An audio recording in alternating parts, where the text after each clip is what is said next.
Welcome to One Word Stories. My name is Joanna Zell, and I'm really happy and thrilled to welcome you for the episode 18. My precious guest today is Shannon Murphy Robinson. Welcome, Shannon. Oh, thank you, Joanna. I so appreciate your gracious invitation to come and get to spend this time with you. So thank you. Thank you I for that. appreciate that you are sharing with us so many newest, actually brand new insights on extremely interesting themes. So, first of all, I got to know you as a passionate intercultural communication expert and much more, the diversity, equity, inclusion consultant. And what triggered my curiosity a lot was that you are so much into explaining the unconscious conscious bias and also the dynamics in our brains in the diversity, equity, inclusion context, that I said, wow, Shannon is this person to go to regarding exactly this dynamic. So what is actually happening in our brains?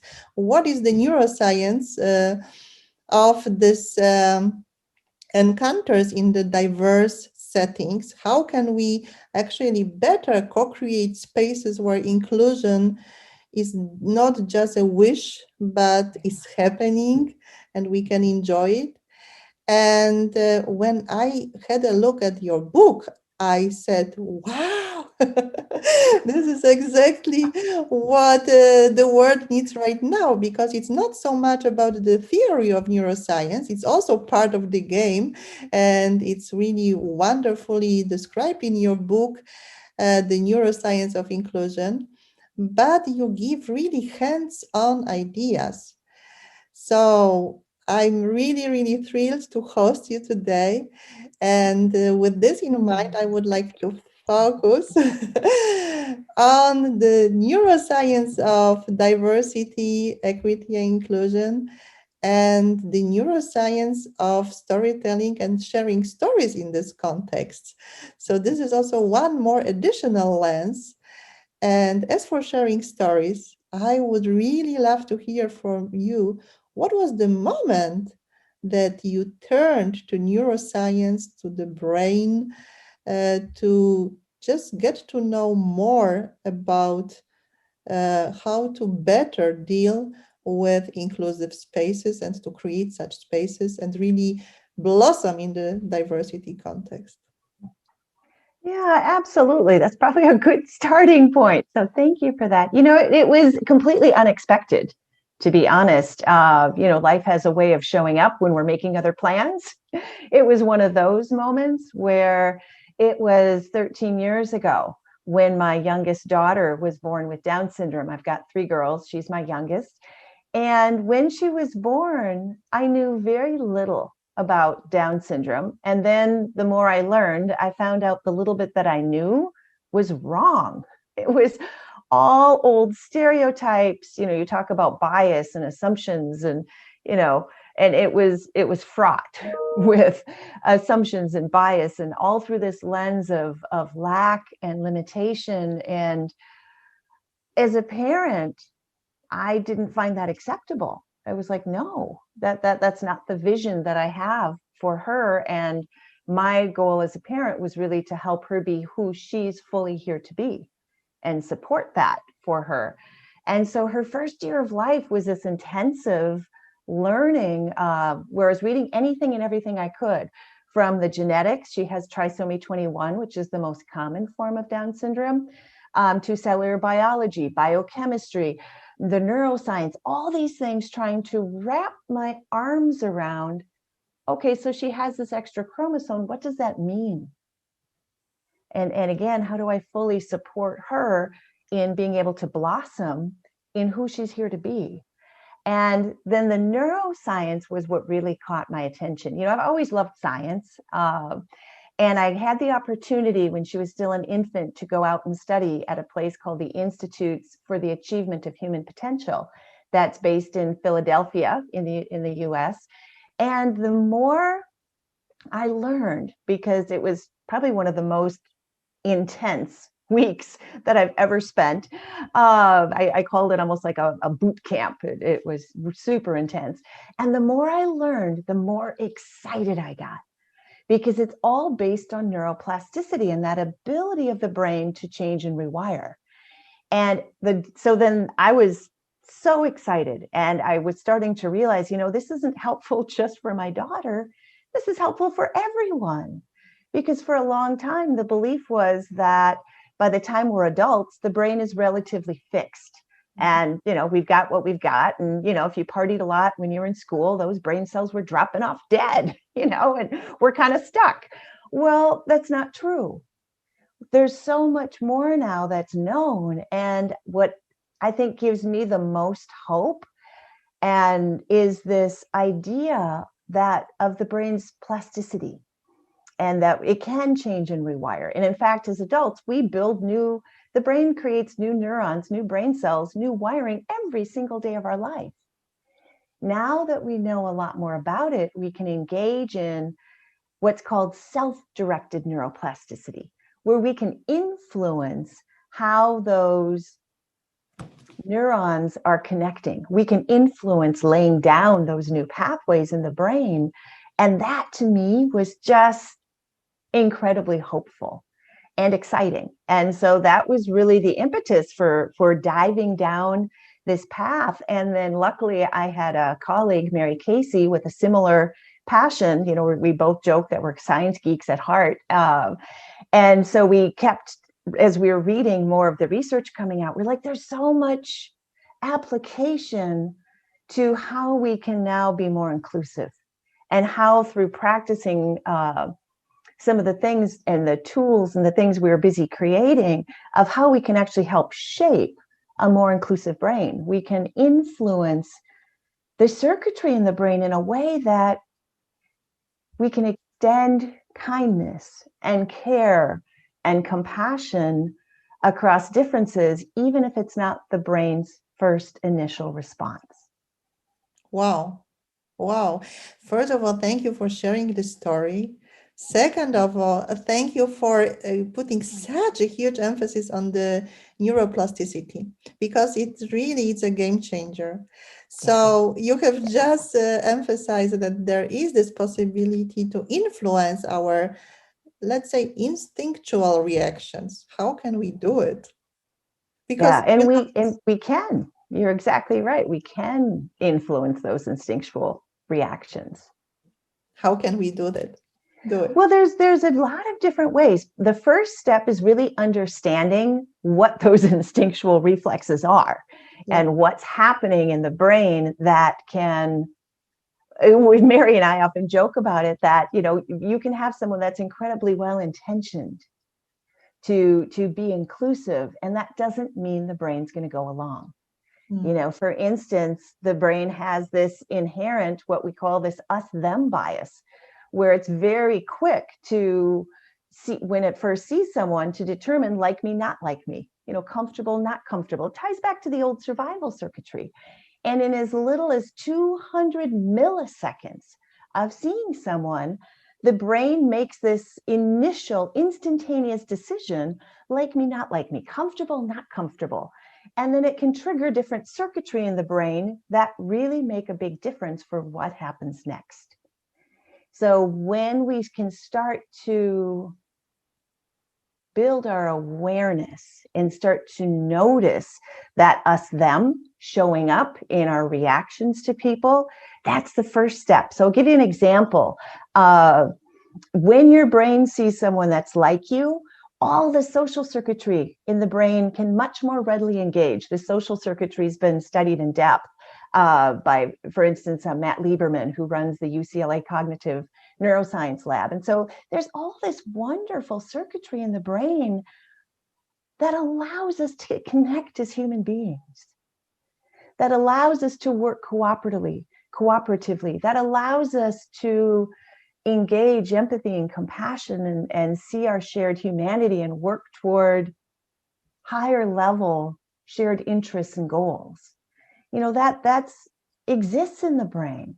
If my brain sees you as like me, it's easier for all that to engage. If, however, for whatever reason, my brain sees you as not like me, so the individual that you see, and that 200 millisecond instantaneous reaction that happens very unconsciously says not like me, it does the opposite, and it sends an away response. It ties to that old survival circuitry where the brain had to very rapidly, very quickly determine safe, not safe, comfortable, not comfortable, like me, not like me. For instance, studies have shown that cooperation developed in the brain within groups, not between groups, which is part of the challenge. So when that away response kicks in, it shows up as a low level, well, depending on what the difference is and the degree of uncomfortableness or unfamiliarity that it has. It can trigger a threat response in the brain from a mild one to a much more significant one. And it shows up in our behaviors, often without us even realizing it. Exactly. And that's where we can train ourselves to notice that and start to notice, okay, if I'm feeling even a slight bit of discomfort, you can, with pretty much certainty, guarantee that some kind of away response is kicking in. Yeah, definitely. Yes, you are just emphasizing the function also on this unconscious part. So the very first moment we need to really realize, okay, how can I actually take or shift from the unconscious biases to the conscious, and really be aware of what's going on with my brain, because our brains are actually lazy, aren't they? They want Indeed. to reduce complexity. They want to just, have it in this scenarios of, okay, flight or fight. This is also a part of the evolution. And unfortunately, they haven't evolved so quickly. So it takes a little bit of time to really change the brain states. And this is exactly what you are talking about. Mm-hmm. Mm-hmm. Exactly, Joanna. And I love how you put that, because we've inherited this brain that, served us well. And it does serve us well now with a lot of ways, but there's also circuitry, that in the context serves us well and in other contexts may not. So like that fear circuitry in the brain and even that threat response in the brain, from a survival perspective, that serves us incredibly well.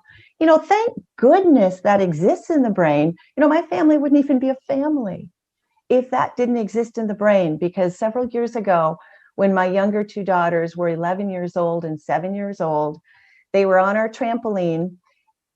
Why they thought having hard candy while they were on the trampoline was a good idea, as a parent, I will never know. And my 7-year-old choked. And already, because of Down syndrome, the muscle tone isn't as good, so it's a much higher risk. Thank goodness that survival and that fight, flight, fear response kicked in, because my 11-year-old did the Heimlich maneuver on her multiple times until she got that hard candy dislodged and it flew halfway across the trampoline. Then she screamed. Mm-hmm. And it was one of those screams as a parent where the blood in your veins turns to ice, because I knew they were on the trampoline, and it was this just chilling scream that I heard. And in the 30 seconds, for me to run from the house out into the yard, every worst case scenario is flashing through my mind. Thank goodness, they were fine. What was interesting, though, was my 11-year-old could not tell me what happened until her physiology calmed down enough in her body that she could get restored access to her prefrontal cortex, that part that sits behind the forehead. Because when the fear circuitry engages, it gets destabilized very quickly. And so it helped in that instance, because it prepared her for that instantaneous action that I will forever be grateful for. Now you put that into a work context, and the fear circuitry engages because my brain sees you as an other, My brain sees a difference that's not familiar. My brain sees a difference that's not comfortable, and it triggers that fear circuitry very unconsciously.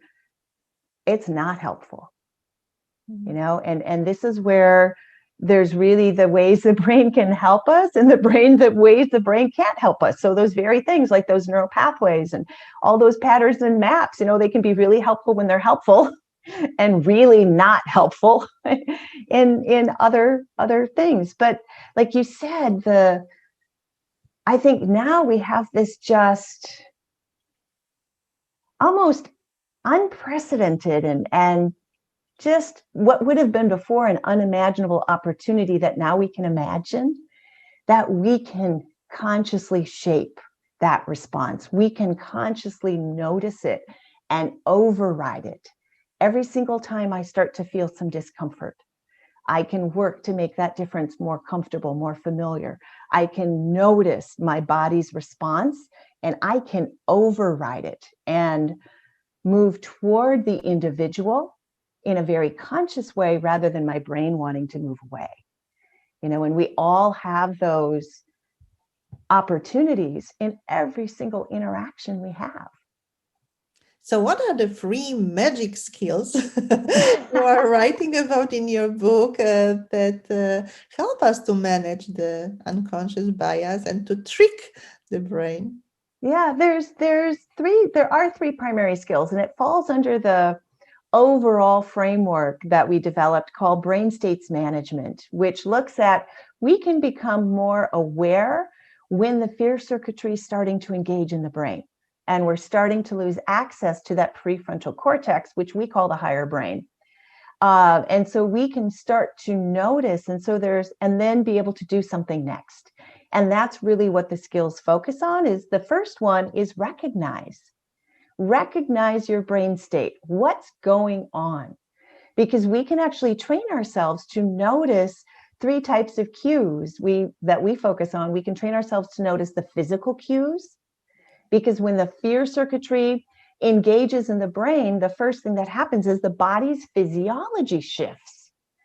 And so we can start to notice, oh, I'm starting to tense. My heart rate's starting to speed up, maybe. My breathing is starting to change. You know, some people, it's like, you know, we can have these very somatic, very physical shifts as the physiology changes. So we can notice those. We can notice our thinking cues, our emotional cues.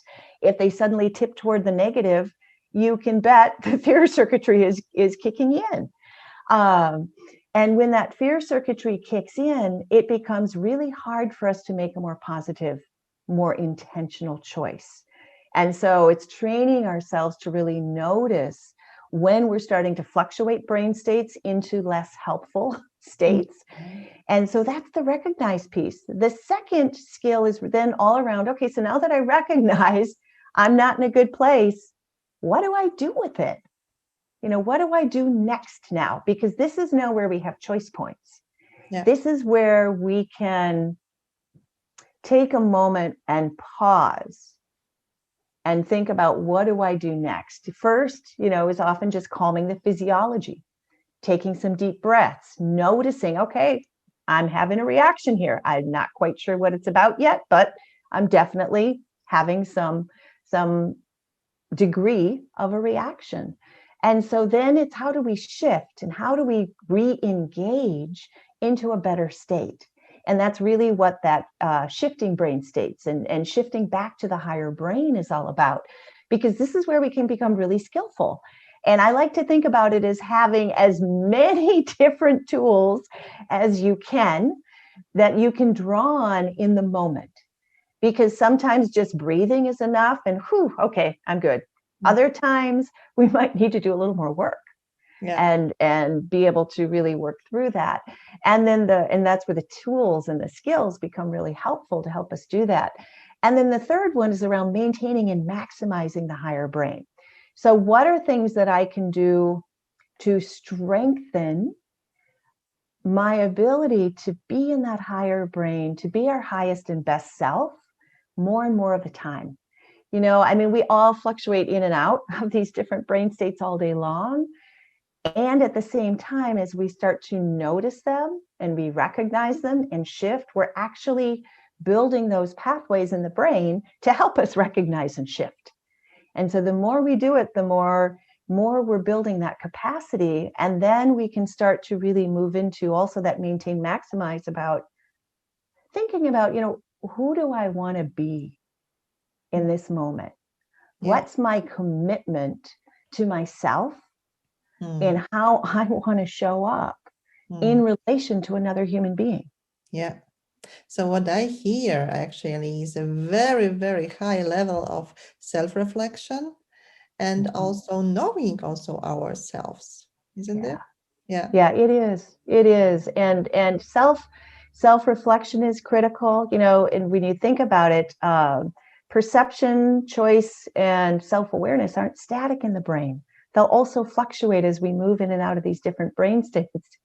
So that ability to be self-aware, to reflect on ourselves, to know, what some of our buttons are with that, when they get pushed, it's like, yeah, okay, got that. Mhm. It is, you're exactly right. And it's also the ability to engage what's called metacognition, which is that ability, because that's really the cornerstone of self-awareness and self-reflection, is that ability to engage metacognition and think about your thinking. Think Ex- about and notice your thinking, notice your emotions, notice your reactions. And that's where a lot of practices, whether it's mindfulness or meditation or a lot of other things, are really, really help strengthen that ability for ourselves and for the brain to notice, where it's sort of like that observer, to notice what's happening in the moment and then use that observer to help us decide what we're going to do next. So, Shannon, I'm so grateful for all your insights because, it's not only about the energy level, as you have just said. It's not about the meta cognition, so to say, so how we perceive ourselves and also our state in a certain situation. It's not only about time aspect and also the self-reflection. It's also a lot about the context and the situation. So you have just said that we cannot be in this really, really high state all the time because it's so energy consuming. And yeah, it's this is how I understood you also. It's also the matter of time and energy investment, and we cannot really cope with this all the time to be at our best, so to say. We are doing it continuously, we are trying, but at one point there is, this song that comes to my head, I'm only human. Yeah. Exactly. Yeah. Welcome to being human. Exactly. Yeah. That's, So, yeah. so it's a continuous process of development and a transformation also to our better self, so to say. Not only, as we have just said, in terms of self-perception, but also, of course, how we act with other people. And it brings me to the question, because, of course, additionally, to this turbulent times right now, we also actually deal with a certain uncertainty and vulnerability, especially right now, so that people have difficulties to switch from this uncontrolled stress.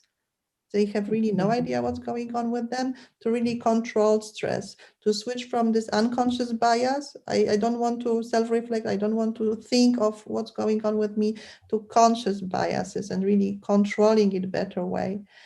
And what is very, very valid in the narrative field is that we say, hey, it's really wonderful to slow down, to avoid a little bit of this, yes, hurricane of information, data, and facts, and really to go back to our human need of sharing stories. So that because of that, we can also, better relate to what's going on the other side. And as we are just discussing right now, also shift the states of the brain in a different way. Yeah, we don't really need to be cognitively so tense. It's more about Mhm. just relating to the human experience on the other side. And this is actually my question to you. How does the neuroscience of storytelling looks like?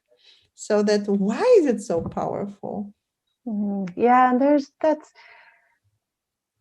so much research that's coming out that really helps answer that question. One is when we're just listening, like you said, just cognitively to data and facts and information coming in, whatever people are saying, that gets processed in only certain parts of the brain. However, when you hear a story, it activates a lot of different parts of the brain, and it creates affective resonance. It can create motor resonance. It activates a lot of different parts of the brain. And I think that's one of the reasons why it's so effective. We have this wonderful mirror neuron system, for instance, in the brain, where it will replicate in my brain what's happening in your brain. And so, like with stories, for instance, when you're sharing the emotion, that affective part of my brain engages, and I'm creating, and where stories create resonance in a way that just information never will. So I'll give you an example. I can talk about the us them dynamic of the brain and that unconscious aspect and the 200 milliseconds and all of those things, which are interesting. And yet what sticks will often then be, and here's how this can show up, and putting it into a story. So for instance, it's a painful story, but I'll often share, like with my daughter with Down syndrome, people that aren't familiar with it, I see the away response all the time when I'm out with her. In kindergarten, in our city, you can't start soccer or football for the Europeans. You can't start soccer until you enter kindergarten. So she had years of being hauled around to her older sister's soccer games, and she was so excited when it was finally her turn. Now, in our city house league of hundreds and hundreds, there's maybe 1,200, I don't remember how many kids in the city house league, she was the only child with a visible physical difference. When you think about differabilities, hers is visible. Now, I'm sure there were kids with hidden differences and hidden differabilities, but she was the only one with a visible. And even lining up for photos, I'd see the other kindergartners that didn't know her, they'd look at her and they would physically move away. We got to her first practice and she's so excited. And her soccer coach, not once, the entire 3-month season, made eye contact with my daughter, said hello to Annabelle, or acknowledged her in any way. Not once in 3 months. This is where I wish that soccer coach had understood this us them, toward away response in the brain, and then started to build her own awareness of it, so she could have stepped in and made a conscious choice to override it. What a different experience that would have been for my daughter. Yes, definitely. And I could talk to people about that away response all day, and sure, some of it might stick, but those stories are what stick. That's those stories are where we get to experience the joys, the sorrows, all the complexity that can come in with different emotions of what's being told, and there's just this human heart connection that engages. When you are sharing this story, I immediately have to think of Maya Angelou, who said people will forget what you told them, but they will never forget how you made them feel. Yeah. And stories have that just incredible power to connect people in a way that's deep and meaningful. Definitely. More so than just a bunch of blah blah blah. Definitely. So as for the stories, what was such a moment, what was such a short story for you during this really tough times that supported you? What was, first of all, the one word story? So, one word, and Mm-hmm. what story is behind this word? My one word is appreciation, because appreciation for me has been a touch point to get into a better state. Mm. And so when my brain is starting to freak out with fear or uncertainty or stress or, whatever's going on, when I can pause and think about something that I appreciate, either about the person that I'm interacting with, what's, my surroundings, what's, anything. It can be any, person, a place, a moment in time, anything that I can help myself think about and feel those feelings of appreciation.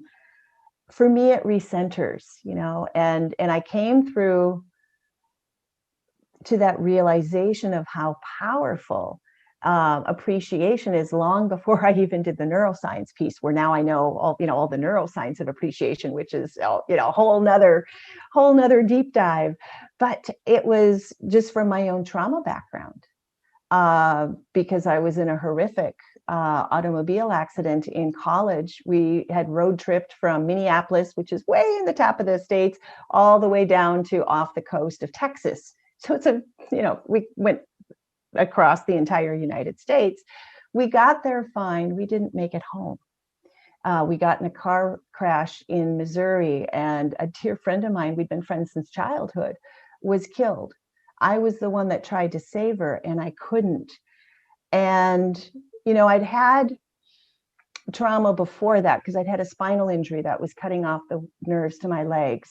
And after I ended up having surgery where a whole hunk of my back is fused together, after the surgery, I couldn't even support my own weight. I had to completely rebuild. It was about a 3-year process. That was nothing compared to what it took for me to rebuild after the car accident, because it tore me apart, mind, body, and spirit. That, it was my dear friend. I couldn't save her. I had my own injuries. I had, traction for months, years of physical therapy. And then just this nagging guilt and remorse and sadness that I couldn't help her, even though logically I knew I couldn't. It didn't take that away. It was always there, and I could actually feel where that trauma was lodged in my chest. And it was really interesting because it was then when Mary, who co-wrote the book with me, was teaching us some of the tools from the HeartMath Institute, which studies a lot of when we can engage positive emotions and things. And she was doing that at the consultancy we were both working with at the time. And she was having us practice one of the tools. And this is years later now. And she says, oh, just pick something little to just practice and start get a feel for it. And, I don't do little. So I pick not being able to reconcile my guilt from my friend dying. That's what I pick. And so you write down, one of their tools is a freeze frame. You write down what you're thinking, and then you set it aside and you engage appreciation.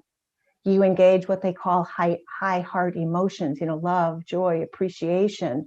So you shift your focus to that. Then you come back and see what insights come. And it was probably one of the most profound experiences of my life, because when I shifted back, the message that I got was, she's forgiven you, moved on.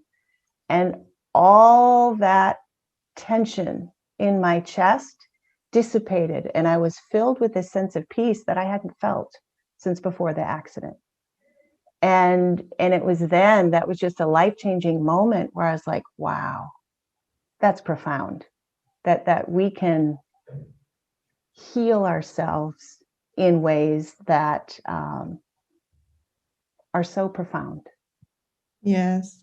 And we can also re-author our stories, which is really amazing and extremely powerful. And I'm so grateful for your sharing, because it's, first of all, extremely important in our times to spread such, you know, hopeful experiences. Yeah, it's not about that we are avoiding, you know, traumatic experiences, because it's impossible, but how we are dealing with them in the emotional way, and how we can really, as you are just saying, go beyond and re-author them.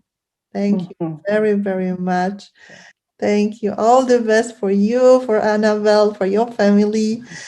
And yeah, I'm really looking forward to seeing you again, Shannon. Yeah, and thank you, Joanna. Thank you I'm just so appreciative of you, of getting to have this conversation with you. So thank you for creating space for this and for bringing yourself and your heart and your care into this. I really appreciate it. Thank you.